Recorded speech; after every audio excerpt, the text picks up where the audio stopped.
Bonjour à tous, dans cette capsule vidéo, nous allons parler des mots dérivés et des familles de mots. Tous les mots possèdent un radical. Un radical est présent dans tous les mots, et ce radical porte le sens du mot. On appelle mot dérivé tout mot dérivé du radical par l'ajout d'un ou plusieurs éléments. Par exemple, à partir du radical mur, je peux créer l'adjectif mural ou le verbe emmurer. Ces deux mots sont des dérivés du mot mur. Pour créer mes mots dérivés, je peux me servir de plusieurs éléments. Tout d'abord, les préfixes. Les préfixes se placent avant le radical et ils vont modifier le sens du mot.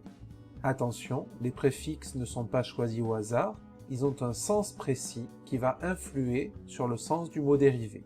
Voici quelques exemples. De la même façon, je vais pouvoir ajouter au radical des suffixes. Les suffixes se placent après le radical et ils modifient en général la classe grammaticale du mot. Ainsi, l'adjectif lent, si on y ajoute le suffixe heure, devient un nom, lenteur. Si on y ajoute le suffixe ment, devient un adverbe, lentement. Comme les préfixes, les suffixes ont un sens spécifique qui va influer sur le sens du mot dérivé.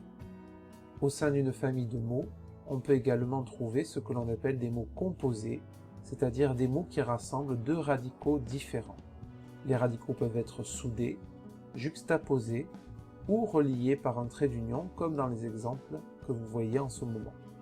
Ce que l'on cherche à comprendre aujourd'hui, c'est que tous les mots que nous venons de voir, radicaux, mots dérivés, mots composés, forment ce que l'on appelle une famille de mots. Les familles de mots sont constituées de tous les mots qui ont le même radical. Ainsi, dans l'exemple suivant, les 5 mots que nous avons sous les yeux appartiennent à la même famille, même s'ils ont des classes grammaticales différentes et des sens différents. Ils font partie de la même famille car ils sont constitués du même radical. Attention toutefois à deux petites difficultés. Tout d'abord, en fonction du mot dans lequel il se trouve, il peut arriver qu'un radical varie légèrement, comme dans l'exemple que vous avez sous les yeux. Œuvre et ouvrage ont le même radical, même si d'un mot à l'autre nous avons perdu le E.